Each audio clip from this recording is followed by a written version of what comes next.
Olá, cinéfilos! Se você gosta de clássicos do cinema com ação, romance e um toque teatral, prepare-se para descobrir os bastidores e as curiosidades de Scaramouche, o épico de 1952, que combina intriga política com duelos de espada eletrizantes. Neste vídeo, você vai conhecer segredos de bastidores, substituições inesperadas no elenco, cenas de esgrima lendárias e detalhes pouco comentados sobre a produção que fizeram deste filme uma joia do cinema de capa e espada. Fique até o final, porque há revelações surpreendentes até nos créditos finais. Lançado pela MGM em 1952, Scaramouche é baseado no romance homônimo de Rafael Sabatini, publicado em 1921, e se passa na França pré-Revolução Francesa. O protagonista, André Morot, é um nobre ilegítimo que assume a identidade de um bufão mascarado chamado Scaramouche para se esconder enquanto busca vingança.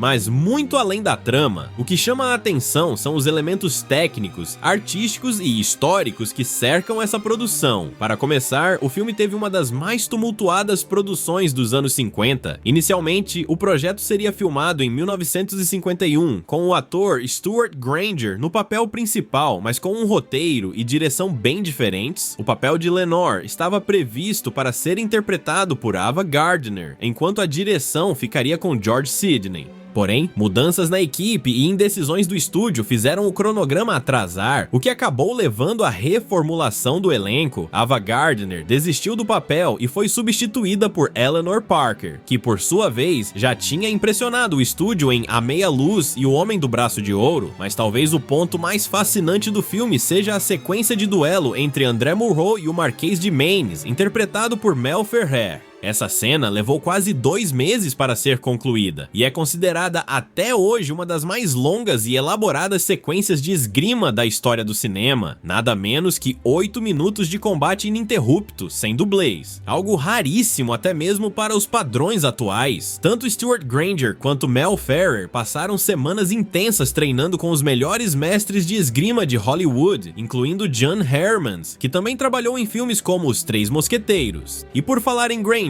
ele teve várias dificuldades durante as gravações. O ator, apesar de já ter feito cenas de ação em filmes anteriores, sofreu lesões leves durante os treinos, incluindo cortes reais provocados pelas espadas usadas nas cenas. Isso porque o diretor George Sidney optou por utilizar espadas verdadeiras, com lâminas limadas, mas ainda assim perigosas. Sidney acreditava que as expressões de tensão e cansaço dos atores seriam mais realistas se o perigo fosse autêntico. Isso gerou preocupações por parte do sindicato dos atores, mas o estúdio bancou a decisão, alegando que a cena precisava parecer absolutamente realista. Outro detalhe curioso é que o filme foi originalmente pensado como um musical. A MGM, famosa por suas grandes produções musicais, chegou a considerar Fred Astaire para o papel de Scaramouche em um projeto anterior que acabou sendo engavetado. A ideia era que o personagem principal usasse a dança como forma de combate, misturando leveza com agilidade, algo que se manteve em parte na versão final por meio da coreografia refinada das lutas.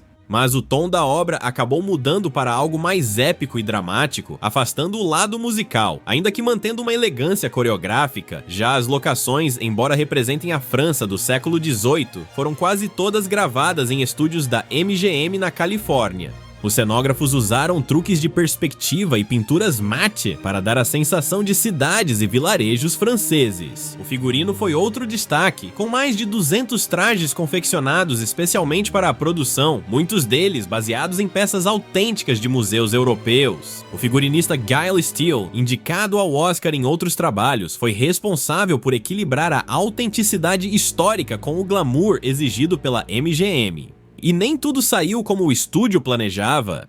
Uma sequência de incêndio que deveria ser grandiosa acabou sendo parcialmente destruída por um problema técnico. Durante a simulação do fogo, um sistema de ventilação falhou e a fumaça se espalhou por áreas não controladas do estúdio. A cena teve que ser reescrita, reduzida e refeita com maquetes. A MGM manteve o episódio em segredo por anos, até que foi revelado por um dos operadores de câmera em entrevistas décadas depois. Além disso, o roteiro passou por pelo menos 7 reescritas antes da versão final, inicialmente a história era muito mais sombria e envolvia elementos de tortura e conspiração mais pesados, mas a censura do Código Hays forçou o estúdio a suavizar diversas passagens. A relação entre Monroe e Lenore, por exemplo, seria mais ambígua e sensual, mas foi transformada em algo mais romântico e idealizado. O mesmo aconteceu com a personagem Aline, interpretada por Janet Leigh, que teve várias de suas falas cortadas para não parecer provocativa demais. Mas o que fez de Scaramouche um marco foi sua capacidade de fundir ação, romance e comédia com uma produção tecnicamente impecável. A trilha sonora composta por Victor Young também merece destaque. Ela acompanha os duelos com precisão rítmica e acentua cada movimento com intensidade, sem jamais se sobrepor aos sons das espadas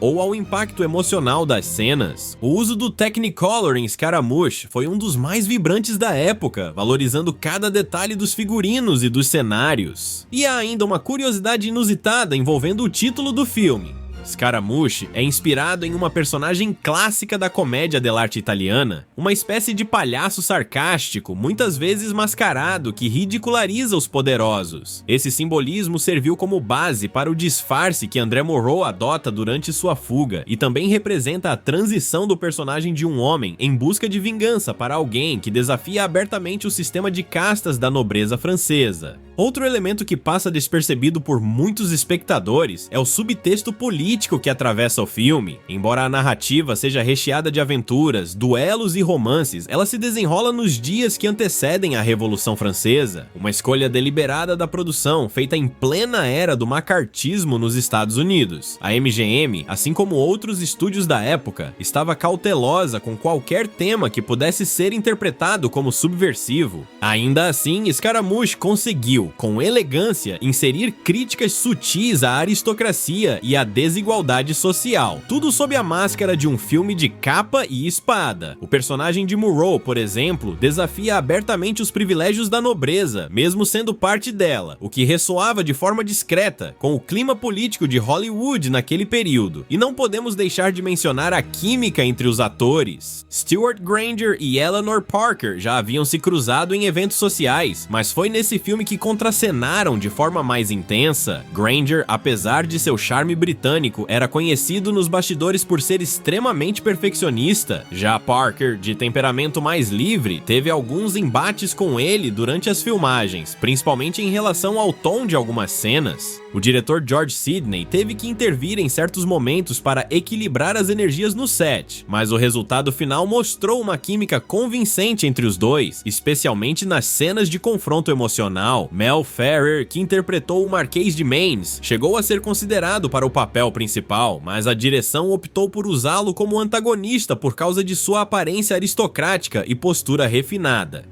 Curiosamente, Ferrer confessou anos depois que preferia papéis de vilão, pois lhe davam mais liberdade de expressão. Seu desempenho em Scaramouche foi tão impactante que muitos críticos elogiaram sua presença até mais do que a do protagonista, graças à imponência e à complexidade moral do personagem que interpreta. Outra curiosidade interessante é o uso de espelhos durante algumas cenas-chave do filme. George Sidney, inspirado pelos diretores do expressionismo alemão, utilizou espelhos para representar duplicidade, dúvida e conflito interno, algo não comum em filmes de aventura. Um exemplo marcante é a cena em que Monroe, diante de um camarim, encara seu reflexo pouco antes de subir ao palco disfarçado como Scaramouche. A imagem duplicada representa a tensão entre sua verdadeira identidade e o papel que está prestes a interpretar, não apenas no teatro, mas também na vida. Esse detalhe visual foi tão elogiado que acabou influenciando outras produções da época que misturavam drama com elementos de identidade secreta. Apesar de ter sido um grande sucesso de bilheteria, Scaramouche demorou para ser reconhecido pela crítica como uma obra além do entretenimento. Durante os anos 50, muitos viam os filmes de capa e espada como produções menores, voltadas apenas para o público juvenil.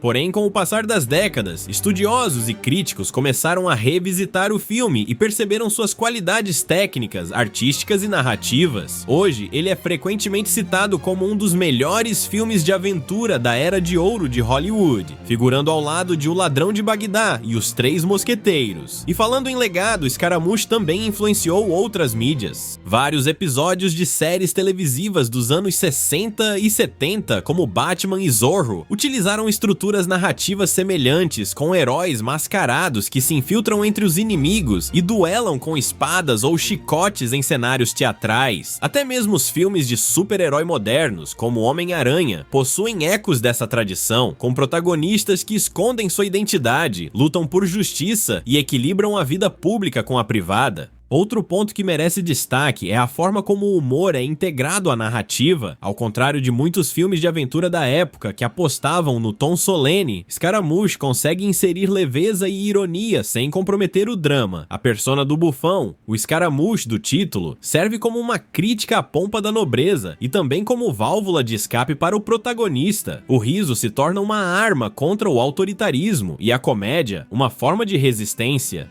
Esse equilíbrio entre humor e ação foi uma das grandes sacadas do roteiro final, que conseguiu manter a densidade emocional do enredo sem perder o dinamismo. E por fim, algo que poucos sabem: a última fala do filme foi improvisada. Stewart Granger, ao final do duelo climático, solta uma frase que não constava no roteiro, mas foi mantida na edição final, porque arrancou aplausos espontâneos da equipe técnica durante a gravação.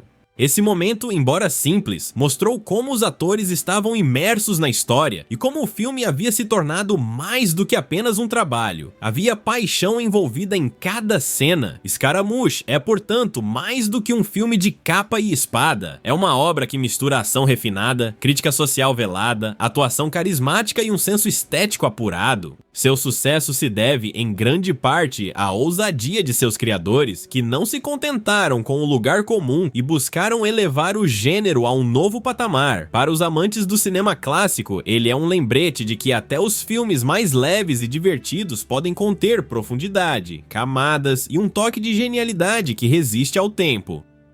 Nos vemos no próximo vídeo.